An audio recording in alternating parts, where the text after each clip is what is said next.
Então, Lucas capítulo 2, verso 25. Havia em Jerusalém um homem chamado Simeão.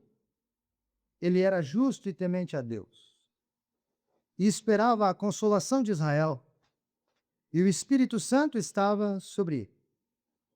E o Espírito Santo lhe havia revelado que ele não morreria antes de ver o Cristo da parte do Senhor. Assim, movido pelo Espírito, foi ao templo.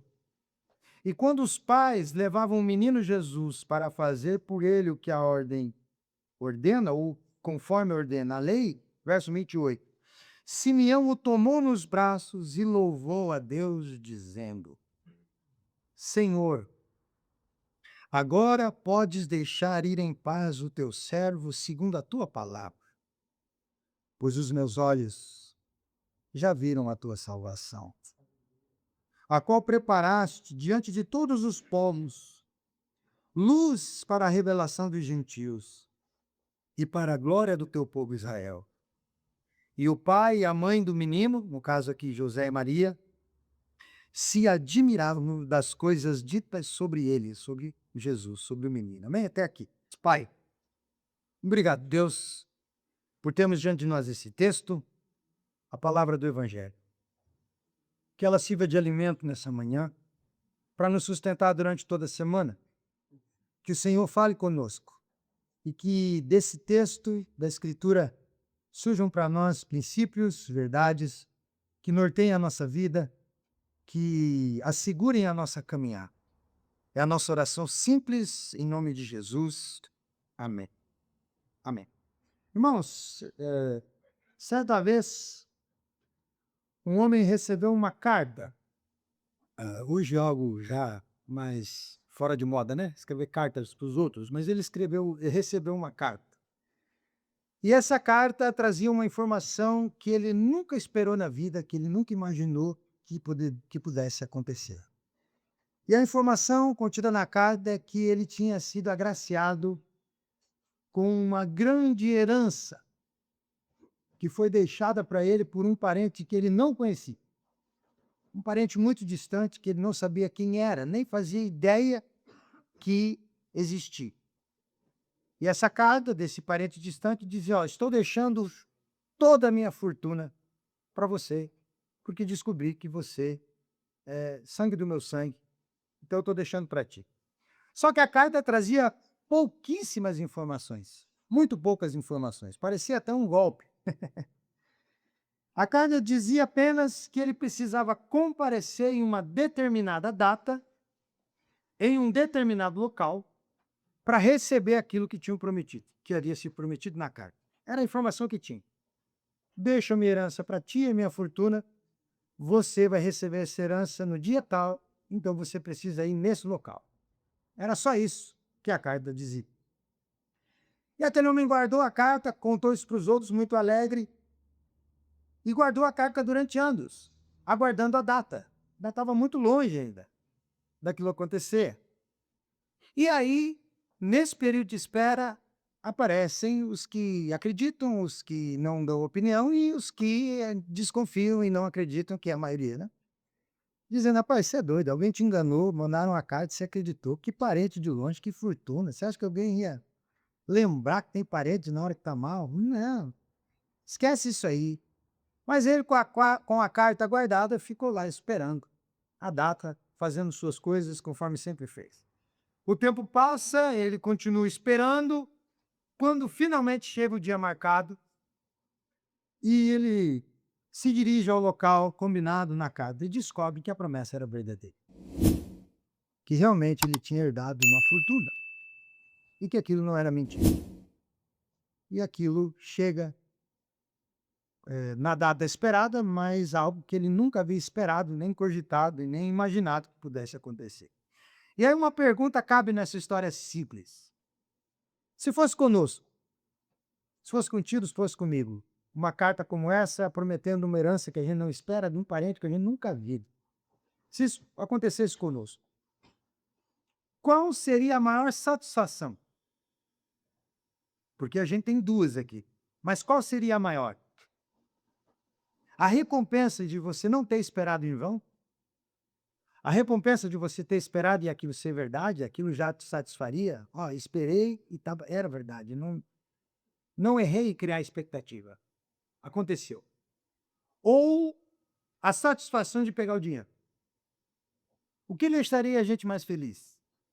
Saber que a gente não foi feito de bobo?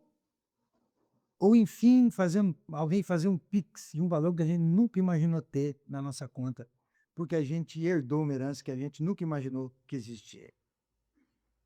Qual das duas alegrias seria maior? A do valor recebido ou a da expectativa saciada? Parece para a gente que na experiência de Simeão aqui, as duas satisfações estão em pé de igualdade. Com respeito a Simeão, no texto que eu li com você, as duas coisas estão juntas. Parece que Simeão não saberia responder essa pergunta para nós e dizer, olha, não sei dizer para você qual é a maior. Eu acho que as duas têm o mesmo tamanho. Eu não fui enganado e recebi o que não esperava. Parece que para Simeão, as duas estão juntas. Tanto o cumprimento da promessa, gratificante, quanto vê-la cumprida diante dos olhos. Parece que para Simeão as duas coisas são verdades. E veja, Simeão, ao contrário da história que eu contei, não aguardava uma herança material. O prometido para Simeão não era dinheiro. Não era um valor que pudesse sustentá-lo até o fim da vida, mesmo porque tudo indica aqui que ele estava muito próximo de morrer. Não ia adiantar muita coisa, né? Mas, olha que ironia, você recebeu herança com 90 anos, você fica muito chateado, né? Poxa vida, agora é que não tem mais o que fazer. No máximo eu vou gastar isso aqui com remédio. É o máximo que vai dar. Simeão está idoso. Se fosse dinheiro, não ia servir para nada. Ou ia servir para muito pouca coisa. Ele ia mais realizações de outras pessoas do que os próprios. Não é? Mas o caso dele aqui não é herança, não é dinheiro, não é nada material. Simeão aguardava uma promessa. Uma promessa que tinha sido feita aí. Feita pelo próprio Deus. Deus havia escolhido dentro de toda a humanidade alguém. Uma coisa que eu acho interessante é que Lucas não diz quando a promessa foi feita. Por quanto tempo esse homem esperou? Algo que tudo indica, foi bastante tempo, porque senão Lucas não ia frisar tanto que ele era alguém já de idade. Então, Deus faz uma promessa aleatória. Não, uma promessa a uma pessoa aleatória. A promessa não é aleatória, mas a pessoa é. Ele escolhe alguém e diz assim, olha, você não vai morrer antes de ver o Messias. O Messias é prometido no Antigo Testamento. Provavelmente Simeão nasce nesse período interbíblico entre os dois testamentos, tudo indica, né? Que ele tenha nascido entre o fim da era dos profetas e o Antigo Testamento e o início do ministério de João Batista, ou da promessa do nascimento de João Batista, melhor dizendo. Ele está juntando as duas eras e para ele é prometido, ó, você não morre sem que veja a consolação de Israel, o Messias prometido pelos profetas. Então, Simeão representa Israel aqui, que durante séculos esperava pelo cumprimento das promessas de Deus, quando os profetas anunciaram a vida daquele que iria restaurar o povo de Deus e queria trazer luz a todas as nações e revelaria assim a salvação de Deus a todos os povos. Você não vai morrer sem antes vê-lo. Não é você não vai morrer sem antes ter a notícia que ele nasceu. Não, é sem vê-lo. Você vai vê-lo, você vai tocá-lo. Olha só. Então, nesse texto exclusivo do Evangelho de Lucas, esse texto não é repetido por João, nem por Marcos e nem por Mateus. Nesse texto exclusivo de Lucas, a gente encontra um momento singular da história. Um momento único da história. O momento em que a promessa de Deus entra no templo, no braço dos pais, para ser apresentado. Uma criança. E agora, essa esperança de Israel está nos braços de um homem chamado Simeão. que havia recebido uma promessa de que o veria. Só Lucas registra isso. A salvação, enfim, entra no templo. E, enfim, é depositada nos braços de quem esperou tempo suficiente para receber, de quem acreditou e nunca duvidou. Para a gente compreender, então, com mais profundidade, esse encontro entre Simeão e Jesus, a gente precisa antes perceber que Lucas não apresenta esse momento aqui como uma cena isolada da infância de Jesus. A gente tem poucos relatos de Jesus criança, não é? Pouquíssimos. Então Lucas não está querendo aqui contar para nós um episódio dessa infância que tem pouca história para ser contada. Não é isso. Mas Lucas apresenta para nós esse relato como parte de uma grande narrativa do seu evangelho. Lucas está iniciando o seu assunto no seu evangelho e esse episódio está ligado intimamente à proposta dele com o evangelho. O evangelho de Lucas começa mostrando que a vinda de Jesus está inserida no grande plano redentor de Deus. Lucas está mostrando isso para nós. Que Deus tem um plano para salvar pecadores e que Jesus está inserido nisso desde o começo. Então, desde o início do evangelho, Lucas está deixando claro que Deus não tinha abandonado o seu povo. De que Deus estava fazendo algo para o seu povo, mesmo em um período grande de silêncio. Né? A gente sabe disso. Nós temos 2 períodos na Bíblia em que Deus não fala, em que Deus se cala. Esses 2 períodos têm o tempo parecido. Um é de 450 anos e o outro é de 400 anos. Alguns teólogos dizem que é ao mesmo tempo. Dá para dizer que os dois são iguais. Dá para jogar o 400 um pouco mais para cima, baixar o 450 um pouco mais para trás e juntar o tempo. Você que é bom leitor bíblico, eu sei disso, você sabe onde estão esses 2 tempos, né? O primeiro está no período de escravidão do povo de Israel. Deus fica 400 e alguns anos sem falar com ninguém até levantar Moisés, certo? Para tirar o povo do Egito. Então, são 400 e alguns anos de escravidão entre a morte de José e o levantamento de Moisés. Depois, isso se repete. Malaquias é o último profeta registrado na Escritura numa ordem cronológica. A gente não sabe se essa ordem é certa, se ele é o último, se teve um depois dele, a gente tem que ajeitar os livros, mas enfim, pela Bíblia, Malaquias é o último profeta. Quando acabam as profecias de Malaquias, nós temos 400 e alguns anos de Deus em silêncio entre o último profeta até o aparecimento do anjo Gabriel para falar com Zacarias, o pai de João Batista. Ali Deus volta a falar. Então, são 2 períodos em que Deus está calado, em que Deus não fala. Mas Lucas está mostrando o que para nós? Que apesar de Deus ter repetido o seu silêncio, que havia acontecido antes, repetido agora, Deus nunca esqueceu do seu povo, como não havia esquecido do seu povo lá no começo do Gênesis, na escravidão do Egito. Deus estava agindo, mesmo sem falar, mesmo sem usar ninguém como sua boca, um profeta. Deus não tinha abandonado. Deus não tinha esquecido aquilo que havia prometido. Ele continuava fiel ao que ia fazer. E o propósito de Lucas aqui, então, é demonstrar que aquilo que está acontecendo agora no templo não é fruto do acaso, mas é plano de Deus. Fazia parte desse cumprimento divino. Então ele inicia o evangelho dele afirmando que investigou cuidadosamente os acontecimentos relacionados a Jesus para apresentar a homem chamado Teófilo uma perspectiva segura, uma narrativa segura das coisas que aconteceram. Se você pegar o capítulo 1 de Lucas, ele começa assim: ó, excelentíssimo Teófilo, vistas as coisas que aconteceram, resolvi investigar minuciosamente os fatos e escrever-te um relato dessas coisas. Ele escreve para esse homem que a gente não sabe quem é, Teófilo. Com essa investigação, Lucas descobre o quê?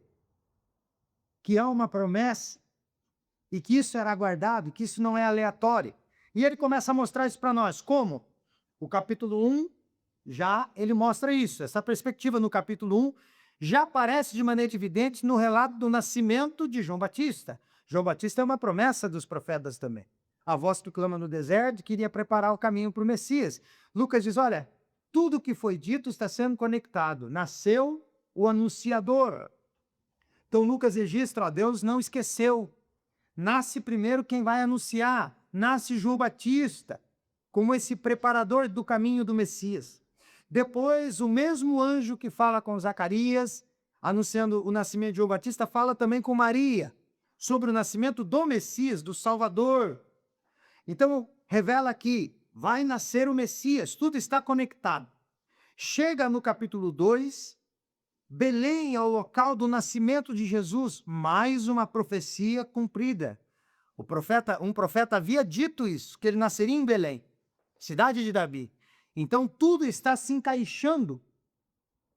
Nasce no lugar anunciado pelas Escrituras e veio cumprir o que havia sido prometido na linhagem de Davi. Após o nascimento, o que acontece? Anjos falam com pastores no campo e anunciam o nascimento daquele que havia vindo ao mundo para ser o Salvador, o Cristo Senhor. Tudo cumprimento. Percebe que Lucas não deixa nada desconectado? Não deixa nada separado, nada desligado. Lucas está ligando todos os pontos. Então, quando chega em Simeão, não é aleatório. Só que a promessa feita a Simeão a gente não sabia. Só Simeão sabia. Lucas, quando investigou, falou, pô, tem um homem que Deus falou algo só para ele. Não contou para o povo inteiro, não está registrado no Antigo Testamento. Contou para ele, e Lucas disse, ele tem que fazer parte dessa história. Ele tem que fazer parte dessa conexão. Eu preciso incluí-lo. Olha como Lucas é, além de detalhista, ele é muito... Como é que a gente pode falar? Além de minucioso, ele tem um coração muito aceso para a história. Não está contando uma história qualquer, ele está relatando para nós a história da salvação. E ele inclui Simeão. Então, Lucas até aqui já me ha revelado ao leitor quem é Jesus. Já tinha dito para nós que ele não é apenas uma criança nascida em circunstâncias simples, mas que ele quer o cumprimento das expectativas de uma nação, Israel. Certo? E aí chega o dia que Jesus é levado ao templo por seus pais para fazer aquilo que a lei determinava. Aqui, provavelmente, Jesus está sendo levado para ser circuncidado. Porque ao 8º dia, que era obrigatório pela lei, que se fizesse essa cirurgia no menino, né? E todo homem nascido. Então, provavelmente, Jesus aqui está sendo levado ao templo para isso, para cumprir essa lei. E é exatamente nesse cenário que ele introduz Simeão. É aqui que ele coloca esse senhor. O templo aqui ainda representa o lugar da presença de Deus. Ainda é isso. Ainda é o local onde Deus se manifesta. E o templo é o símbolo da esperança de Israel, a construção, né, o templo. E agora esse local sagrado, que ainda representa o que representa, torna-se palco onde a promessa de Deus encontra o seu cumprimento. Torna-se o palco onde as duas coisas se juntam. Simeão aparece aqui como um homem, então, que representa quem? Toda a expectativa de uma nação.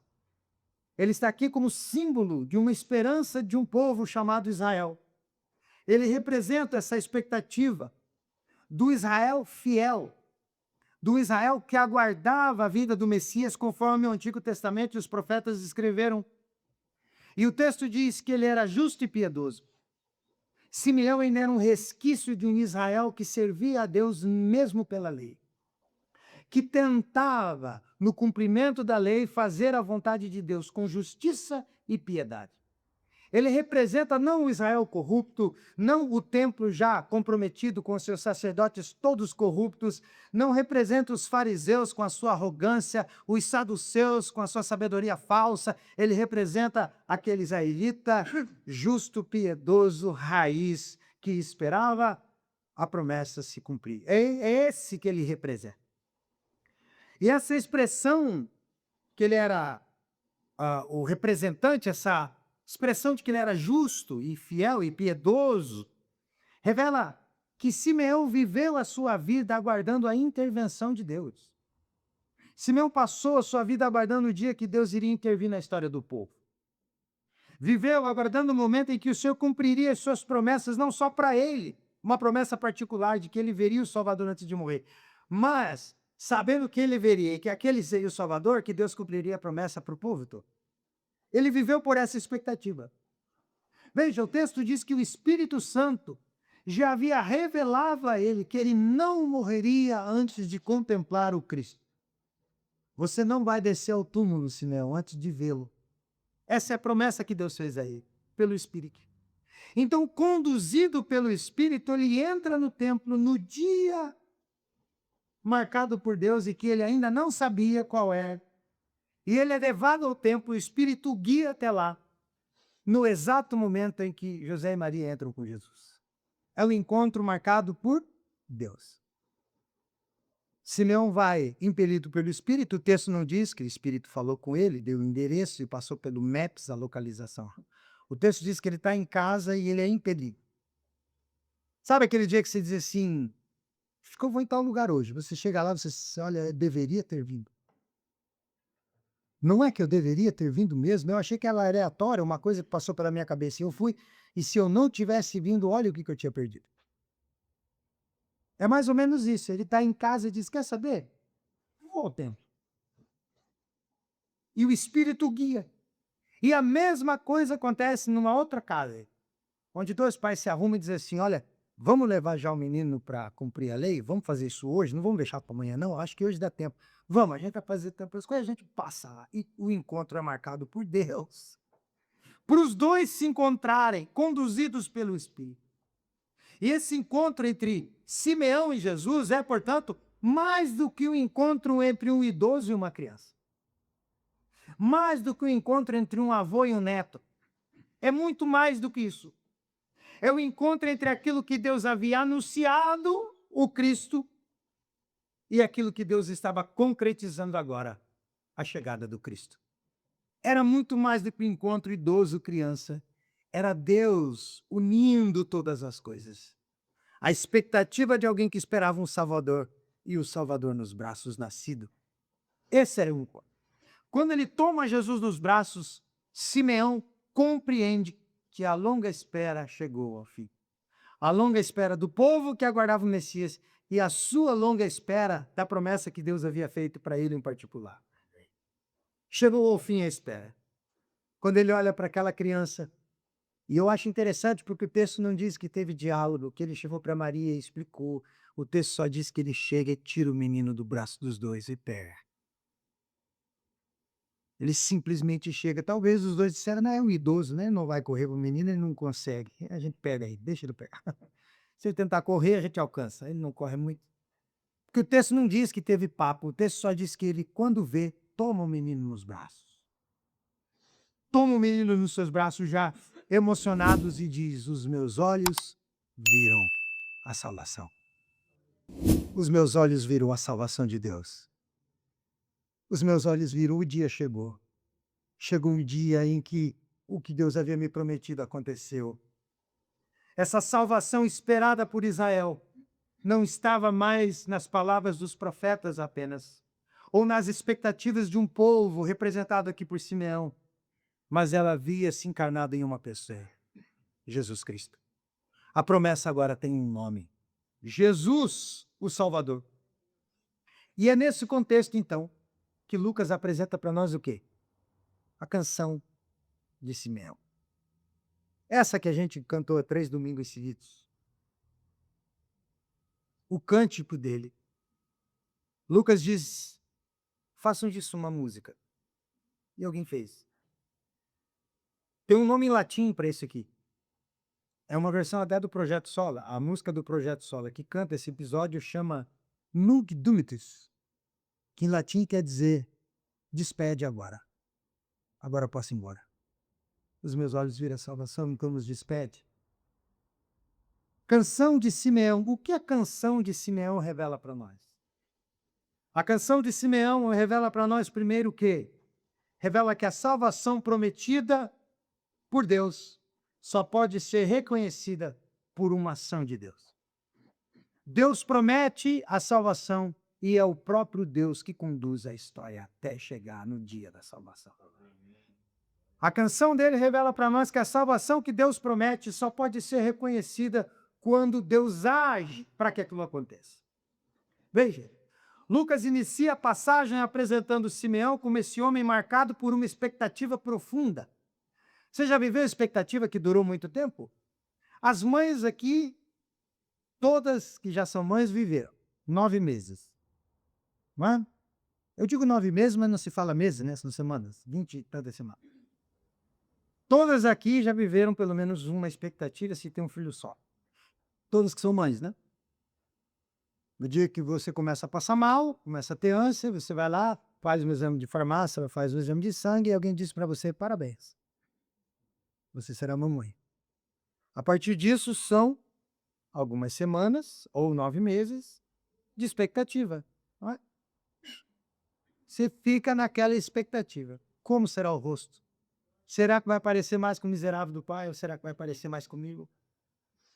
Né? Ou a expectativa da dor, porque dar à luz é algo dado para a mulher e a mulher sofre, né? O homem tem a sua dor de cabeça, que é bem pior do que a dor de parto, mas a mulher também sofre com dor de parto. Então a expectativa da dor, né? Uma vez eu vi uma criança recém-nascida no churrasco, que tinha 15 dias de nascido, nós estávamos no churrasco ali, e essa criança tinha 5 quilos. Pensa num moleque redondo.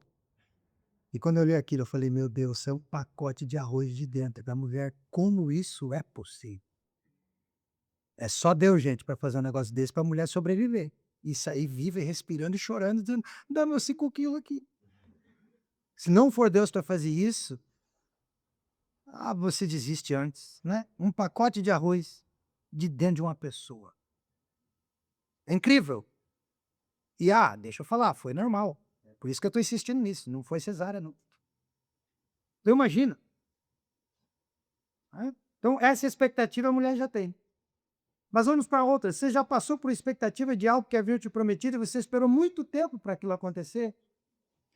Então, Simeão representa essa expectativa cumprida. A promessa cumprida. Diz o texto, havia em Jerusalém um homem chamado Simeão.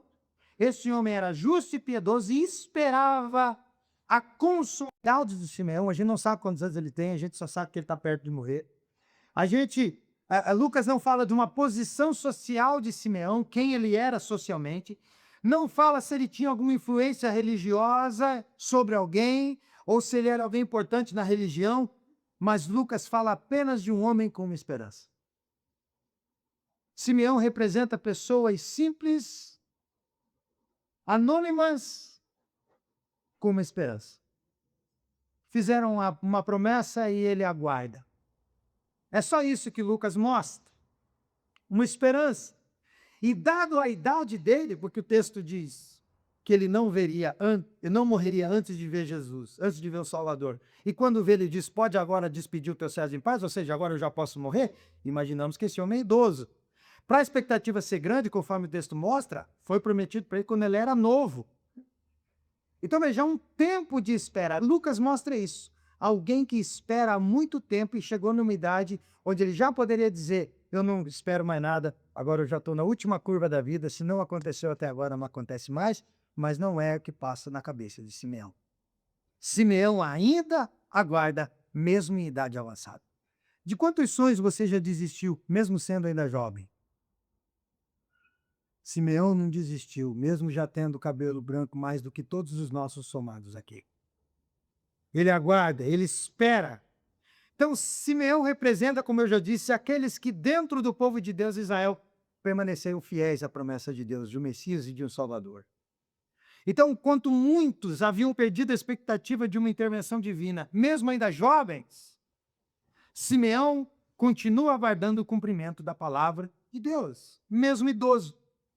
Então, Simeão esperava muito mais do que uma solução política para o povo. Muito mais. Ele esperava a chegada do próprio Deus, agindo por meio do Messias, agindo por meio do Cristo prometido. E Lucas dá 2 características, 2 qualidades a Simeão. Ele era justo e piedoso. Essas 2 características revelam alguém cuja vida era orientada por onde? Pela fidelidade a Deus. Ele praticava a justiça no máximo que podia e vivia de maneira piedosa, o máximo que ele podia. Mesmo não tendo uma operação do Espírito no coração, que é privilégio depois da ressurreição, depois de Atos 2, quando o Espírito desce, ele ainda não participa disso, mas mesmo assim, ele é alguém que, mesmo pela lei, guarda a promessa e espera de maneira justa e piedosa.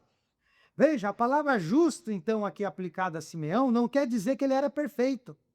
Não quer dizer que ele nunca errou, que ele nunca pecou, mas simplesmente mostra que é alguém que aguardava a promessa de Deus, aguardava a justiça de Deus. Quando Lucas diz que ele era piedoso, demonstra que a esperança dele não era só intelectual. Ele não aguardava a promessa de Deus racionalmente, ele aguardava de maneira prática uma vida de piedade, que é o contrário de impiedade. Alguém piedoso é alguém que olha para o necessitado e estende a mão, é alguém que olha para o menos favorecido e socorre, é alguém que está sempre disposto a viver em harmonia, alguém em piedade. Ele era um homem que vivia assim. Vivia nessa espera. Então, não veja, ele não era alguém que dizia assim, olha, eu tenho uma posição teológica que fala que o Messias vai vir tal dia. Não, ele é alguém que diz assim, olha, ele virá e aquela hora eu tenho que estar bem. Eu tenho que viver conforme a vontade de Deus. Piedade. Ele vivia à luz das promessas de Deus. Simeão representa, então, essa longa expectativa que, enfim, chegou ao seu cumprimento. Porque toda a expectativa de Simeão estava fundamentada num lugar só, na fidelidade de Deus. E Lucas vai enfatizar, se você acompanhou a leitura com muita atenção, vai enfatizar 3 vezes a palavra Espírito Santo. Lucas vai dizer no verso 25 que o Espírito Santo estava sobre Simeão.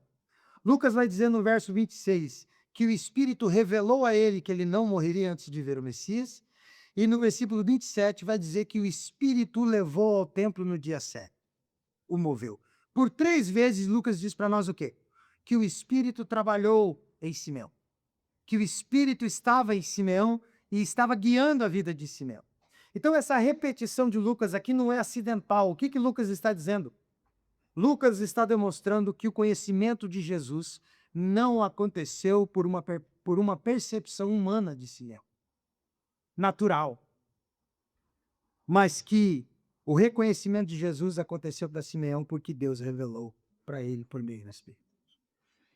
Nenhum de nós aqui chegou a Cristo porque intelectualmente a gente decidiu que ele é a melhor opção no meio de tantas opções de salvação que tem por aí. Foi o Espírito que te guiou até aquele culto onde você chorou, dobrou seu joelho, ergueu a mão e disse, os meus olhos viram a salvação. É o Espírito. É Deus quem salva e é Deus quem guia o pecador até a salvação. Jesus diz isso em João 6. Todo aquele que o Pai me enviar, esse virá a mim. Se o Espírito, se o Pai direcionar, esses virão. Não importa quantas barreiras tem no caminho, eles virão. Deus os trará. E aquele que chegar até mim, por esse envio do Pai, de maneira nenhuma eu lanço fora. Palavras de Jesus. E aqui a gente vê isso na prática, o Espírito guiando Simeão até o dia, como guiou eu e você até o dia da nossa salvação. O próprio Deus fazendo isso. Veja, humanamente falando, Simão estava onde aqui no templo? Diante de uma cena comum. Quantas crianças eram circuncidadas por dia no templo? A gente não sabe dizer, mas algumas. Quantos partos acontecem no hospital por dia? Alguns. A cena é mais comum do que qualquer outra coisa. Então ele está diante de uma cena comum. A família de Jesus não é uma família diferente, é uma família simples. É uma jovem, de adolescente para jovem. Disse que Maria, que provavelmente tinha 15 anos de idade. É um José, um homem mais experiente, levando o filho para cumprir a lei. Então é uma coisa muito simples. Uma família que não tem nada de diferente das outras, chega no templo. E apresenta um bebê que o texto não diz que tem uma aura, que tem uma luz em volta, que nada. É um bebê comum, comum, aos olhos humanos de qualquer um. É mais uma criança comum. Tudo é comum. E está sendo levado para cumprir uma lei. A ideia de cumprir lei já não dá a ideia de rotina? Mais uma rotina, não há nada de diferente. Não tinha uma lei especial para quando o Messias fosse identificado, porque a circuncisão ele ia ser diferente dos outros. Não, é tudo igual. Tudo comum. Nada nessa cena indica de maneira exterior a grandeza do evento. Queria que você lembrasse do dia da sua conversão.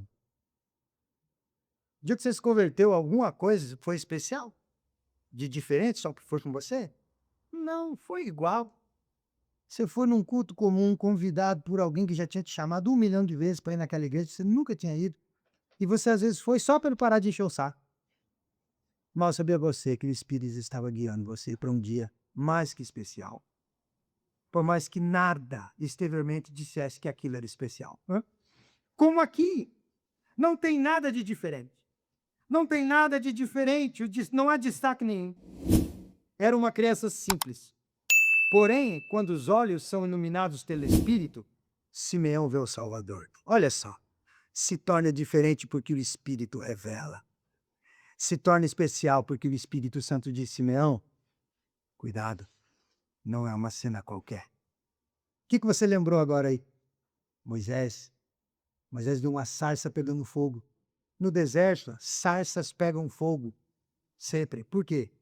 Porque é calor demais. A sarça é um galho, um mato, uma moita seca. E dependendo do calor, ela pega fogo sozinha, como acontece um monte de incêndio na Europa no tempo de verão. O mato pega fogo sozinho, de tanto calor que tá, um galho seco começa a crebitar e o fogo toma conta. Sarças queimando no deserto era comum. O que chama a atenção de Moisés? Que ela não se desmanchava. Todas as outras pegavam fogo e depois de 2, 3 minutos, como um papel que pega fogo, vira fuligem. Aquela ficava queimando e não apagava, e não desmanchava. Eu disse, é uma coisa estranha.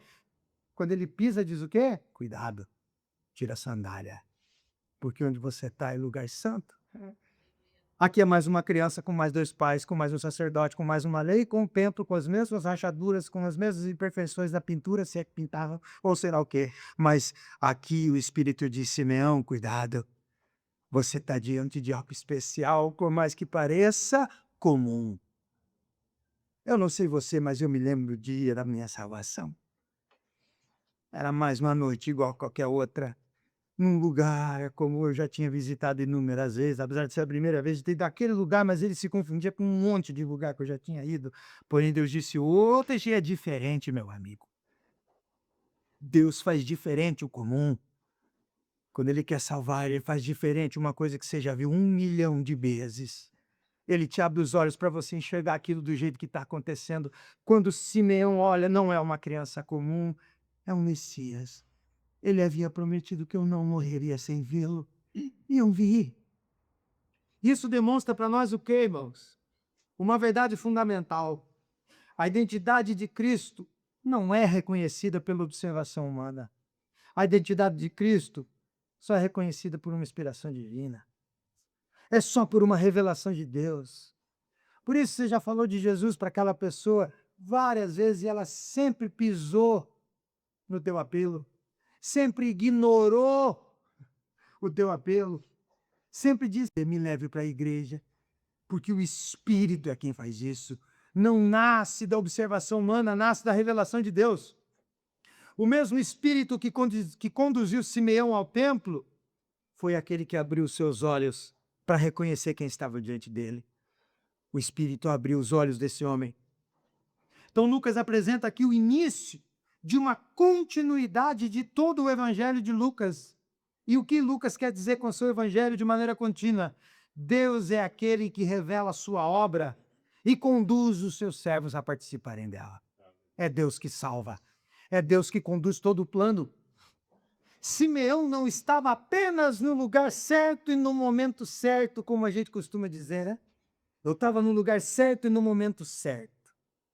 Eu estava no lugar certo e na hora certa. Não é isso. Simeão só estava no lugar certo, no momento certo, porque Cristo conduziu aquela história. E não foi sorte, não foi acaso. Já passou por isso? Você não conta que vai num lugar e naquele dia você passa e tem uma promoção, você diz, "Ó, no lugar é 7, não era 7. Se não tivesse passado aqui nessa hora, eu não tinha comprado essa roupa por esse valor." Aí você joga no campo da sorte. Pode até ser, acredite nisso, para a roupa dá para acreditar. Agora, para a salvação, nunca pense, eu dei sorte. Lugar certo e momento certo. Não. Há um Deus dizendo, o lugar certo, o momento certo, quem disse sou eu. Não é por sorte, é por revelação. Foi isso que aconteceu com esse homem. E quando ele encontra Jesus, Simeão toma o menino dos braços, até de maneira abrupta, aparece no texto, que não tem diálogo, ele puxa o menino. E ele começa a louvar a Deus, por isso chamam de canção de Simeão. E ele diz, agora, Senhor, pode despedir o teu servo em paz, conforme a tua promessa. Eu posso morrer aqui, cair duro. Não tem problema. Pode me despedir segundo a tua palavra. Por quê? Porque os meus olhos já viram a tua salvação. Os meus olhos já viram a tua promessa. Não é só para mim, é para Israel. Ele continua luz para todos os povos. Não é só para mim, mas para mim foi prometido em particular. Eu posso morrer.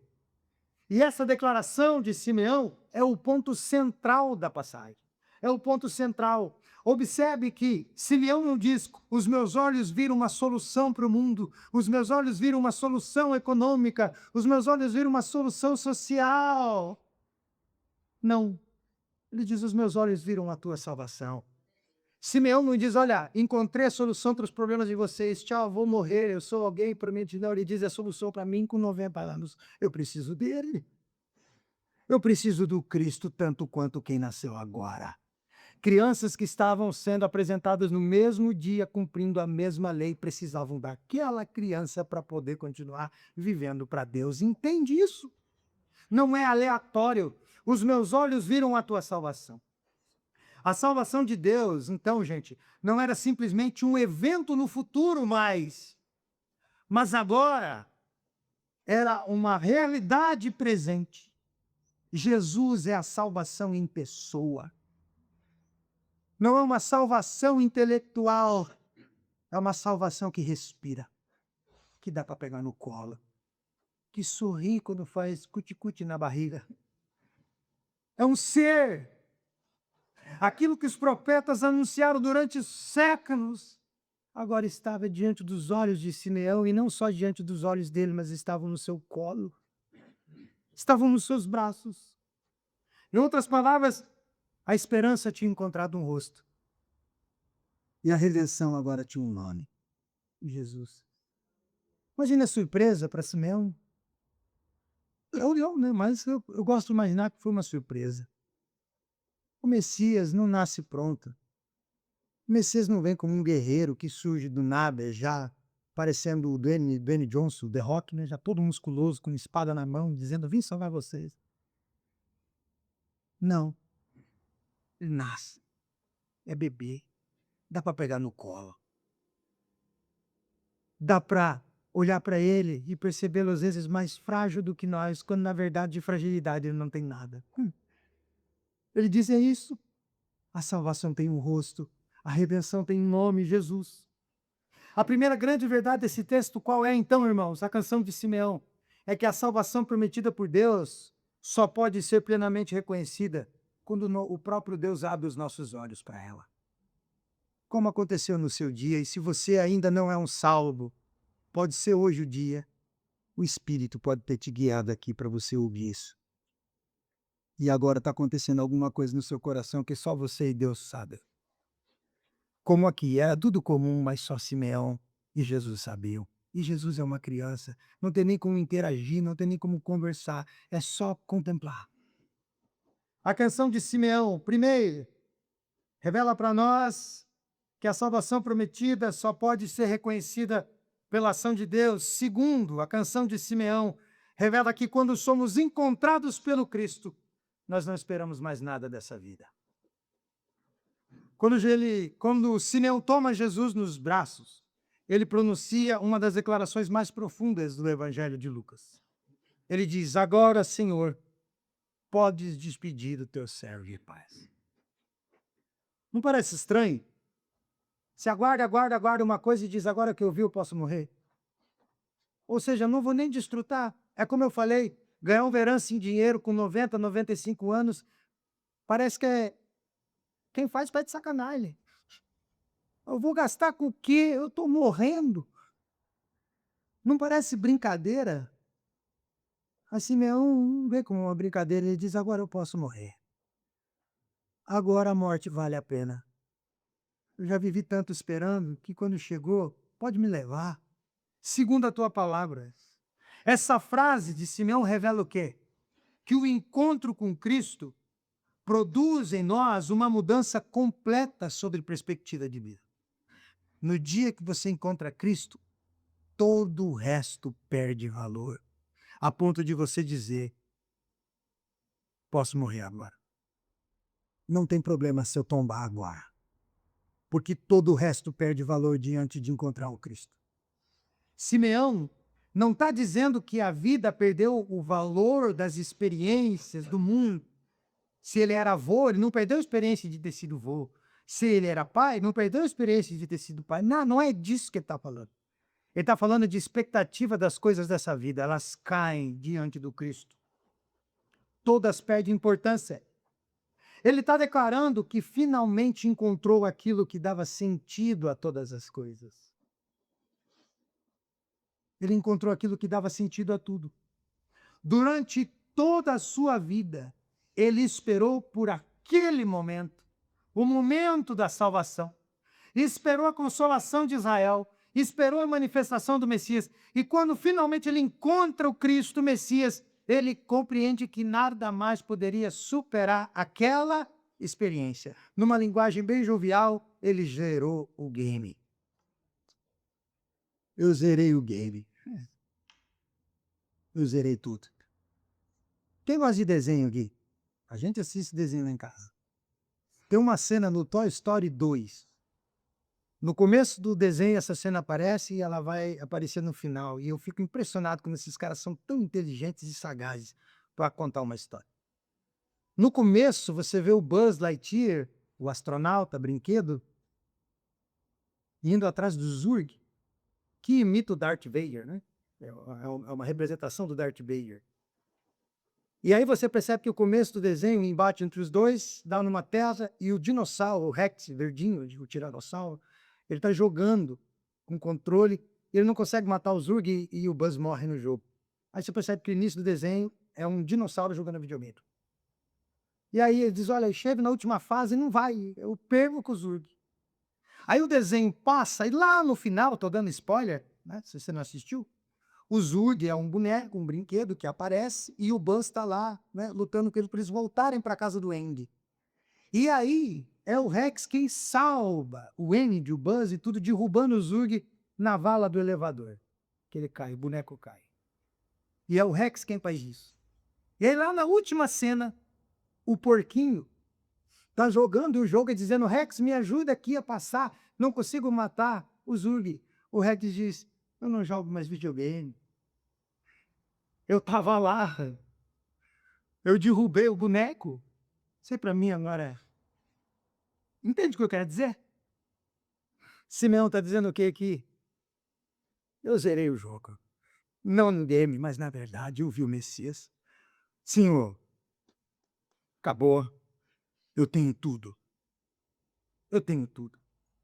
É como Mateus 13, aquele que negocia pérolas e encontra uma pérola de grande valor. Quando ele encontra o campo onde o tesouro está escondido, onde a pérola está escondida, ele faz o quê? Ele vende tudo que tem e compra o campo. Ele diz, eu só preciso desse campo com esse tesouro. E o que você acumulou até aqui? Não diz se o terreno era bom para plantar, não diz nada. Ele só diz, encontrei. Sabe, você encontra Cristo e tudo cai. Tudo que você valorizava antes, todas as suas experiências sensoriais, todos os seus vícios, tudo aquilo que antes para você se faltasse, você era incompleto, tudo aquilo que se não acontecesse, nada fazia sentido, tudo isso cai porque você encontrou Jesus. E quando você encontra Jesus, as coisas simples da vida ganham um significado eterno. É isso que ele fala. Acabou. Eu não preciso mais jogar o videogame da vida. Eu zerei o jogo na vida real, eu encontrei o Cristo. Eu não preciso mais simular uma vida perfeita, simular uma vida de realizações boas, simular que eu estou bem para todo mundo porque eu tenho dinheiro, porque eu tenho 2 casas, um bom casamento. Eu não preciso mais simular. Eu posso viver a realidade. Eu encontrei o Cristo. Aleluia. Eu encontrei o Cristo. É isso que ele está dizendo. Ele está satisfeito por isso. A satisfação de Simeão não é baseada no que ainda receberia de Deus, mas no fato de ter recebido o próprio Deus. Tem um livro do John Piper, que o título é lindo, ele diz, olha, Deus é o Evangelho. E você diz, o que isso quer dizer? Aí você lê o livro e diz, a maior recompensa que o Evangelho nos dá é o próprio Deus. O que eu ganho, pastor, em vir para a igreja e viver o Evangelho? Deus, só. A recompensa é o próprio Deus em Cristo. Não tem recompensa maior. Você pode viver num container no meio do mato, sem nenhum recurso. Se você tem Cristo, você é um rei. Você é um rei. É isso que ele está dizendo. Ele não diz, encontrei aquele que vai fazer os meus últimos 5 anos, 3 anos, 2 anos de vida melhor. Ele diz, encontrei tudo. Acabou. Acabou.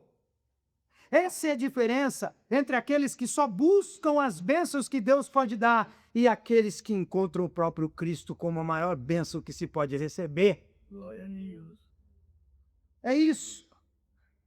Muitos desejam que Deus entregue algo que preencha as suas expectativas de vida, mas Simeão nos ensina outra coisa, que o maior presente de Deus não é aquilo que ele coloca em nossas mãos, mas é aquilo que ele coloca diante dos nossos olhos, Jesus Cristo.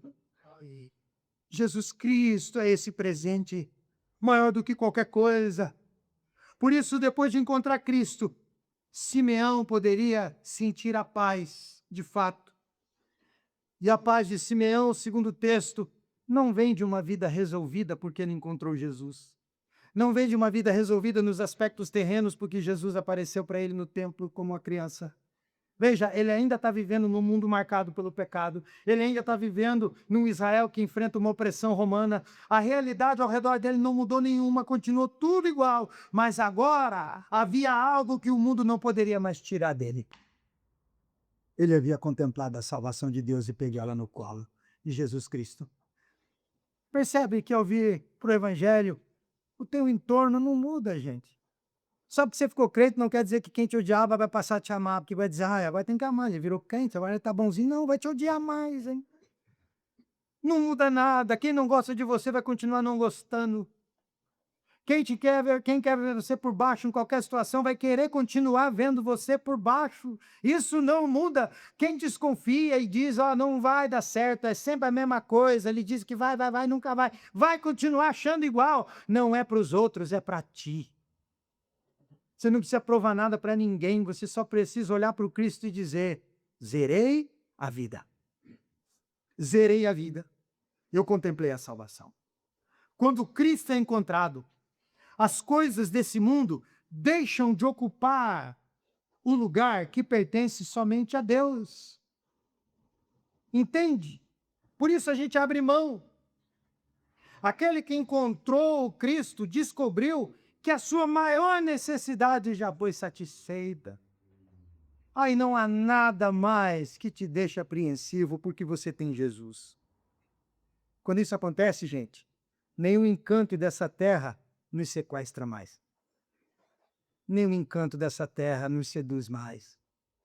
Nenhum benefício desse mundo nos torna mais prisioneiros. A gente está livre. Sabe? A gente usufrui das coisas e desde que ela vai embora.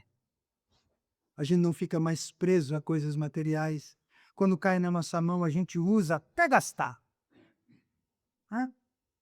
Mas no dia que Deus diz, olha, deixa eu tirar isso que você que está tomando meu lugar, você diz assim, tá bom, pode tacar fogo, eu não ligo.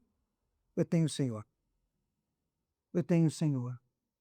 Nada mais preenche, nada mais é uma coisa para a gente ficar ali protegendo, guardando e dizendo, não posso perder, porque se eu perder isso aqui, todo o significado que eu sou secado. Não, você diz, olha, eu tenho Cristo, eu tenho o Salvador. Nenhuma euforia da vida ou nenhum desespero desespero da vida nos domina mais. Nenhuma conquista que durou tempo para acontecer, ou nenhum desapego que nos feriu para deixar embora, nos machuca mais. Porque temos o Cristo. Nada mais nos preenche, nada mais nos esvazia. Todo o nosso coração foi ocupado por Jesus e não tem espaço para mais nada. A gente abre mão de tudo por causa de Jesus. Simplesmente, isso acontece porque foi colocado em nossos braços uma salvação que vale uma vida cheia de significado, mesmo que essa vida se desenvolva em um mundo que está perdendo o seu significado. Quando você encontra Jesus, a sua vida ganha significado, mesmo que você viva num Brasil que já não tem mais significado nenhum. Daqui a pouco a gente vai chegar naquela loucura das eleições. As pessoas colocando a esperança em alguém que é tão corrupto quanto qualquer outro ser humano. A gente tem Cristo. Claro que a gente vai votar? Claro, somos cidadãos. Você quer um conselho meu? Vá votar. Não quiser votar, também tem esse direito. Mas se você quer um conselho meu, vá. Vá lá e faça o que você tem que fazer. Mas a tua esperança não está no barulhinho lá. Nem no confirma. A tua esperança está aqui, ó. No dia que o Espírito guiou a tua vida e te fez encontrar com o Rei do mundo, o Rei da história, o Rei de todas as coisas, o Cristo. O Cristo. Para encerrar, na maioria esmagadora das vezes, o nosso coração procura esperança em coisas que não conseguem sustentar a nossa alma. O nosso coração busca segurança em coisas que não nos sustentam. Na maioria das vezes, nosso coração procura esperança em conquistas, em reconhecimento, em estabilidade ou em circunstâncias favoráveis, não é? Mas o Evangelho nos lembra que a verdadeira esperança não está em algo que a gente possa receber. A verdadeira esperança está em alguém que Deus enviou. A verdadeira esperança está quando encontramos o Cristo guiados pelo Espírito, e isso muda tudo. Todo o imediato perde urgência quando a salvação encarnada é depositada no nosso colo e sorri com uma inocência e justiça que só Ele possuía. Todo imediato, gente, perde valor quando você foi apresentado ao Jesus Salvador no dia da sua salvação e você pegou Ele no colo e viu aquele Cristo dono e sustentador do mundo inteiro como uma criança pura, sorrindo para você em inocência. Quando Ele sorriu, quando a inocência do único inocente foi revelada a você. Como Simeão, a gente disse, olha, acabou, eu não preciso mais de nada. A partir disso, a gente entende o quê? Que porque só Ele possui essa inocência e essa justiça, só Ele pode justificar e inocentar quem nele crê. Essa criança no colo de Simeão é a justiça de todos nós juntos aqui, da Igreja de Deus no mundo inteiro, na história, os que já morreram, os que estão vivos e ainda vão nascer. É uma justiça só, num corpinho de 40 e tantos centímetros, talvez. Está ali sorrindo para Simeão e vai justificar você. Nessa história, você está incluso. Você está bento. Claro que isso só passou a valer a pena no dia que ele se revelou a ti, mas já está aqui. Ele não nasceu de novo. É esse nascimento que conta para você e para mim. É isso que nos aconteceu. Simeão encontrou paz, porque os seus olhos contemplaram o Cristo. E a grande pergunta que esse texto nos traz nessa manhã, você está buscando esperança onde? Você está esperando onde? Sua esperança está em quê? No diagnóstico do médico favorável a você, que você está esperando os exames? numerança. Tem gente tão doida nisso que fica esperando pai e mãe morrer para herdar casa, carro. E os mais doidos matam o pai e mãe para poder ficar com aquilo. Né? Uma vez em Curitiba, um irmão da igreja tinha câncer e os médicos desenganaram, disseram, no máximo são 3 dias, ele foi internado, já tinha até sido entubado. Aí ele tinha um filho que não era da igreja, e o filho dele correu para fazer um seguro de vida. E foi perguntar logo para o irmão da igreja lá, o Edson, será que é certo eu fazer isso? Será que é? Olha onde está a expectativa. Arrancar alguma coisa do pai, com o pai morrendo, para ver se ele fica com grana. Onde está a tua esperança? Em alguém partir para você, enfim, herdar alguma coisa? Saiba, se acontecer, vai ser justo, porque é justiça. Se alguém morrer e você herdar, e você tiver essa mentalidade, em 1 mês você gasta tudo. Porque essa mentalidade não serve. Cadê a tua esperança? Simeão esperou no Messias e foi recompensado. Nós já tivemos o Messias revelado. Não dá para esperar em outra coisa. Não importa quantos anos a gente tenha, a nossa esperança é no dia da volta.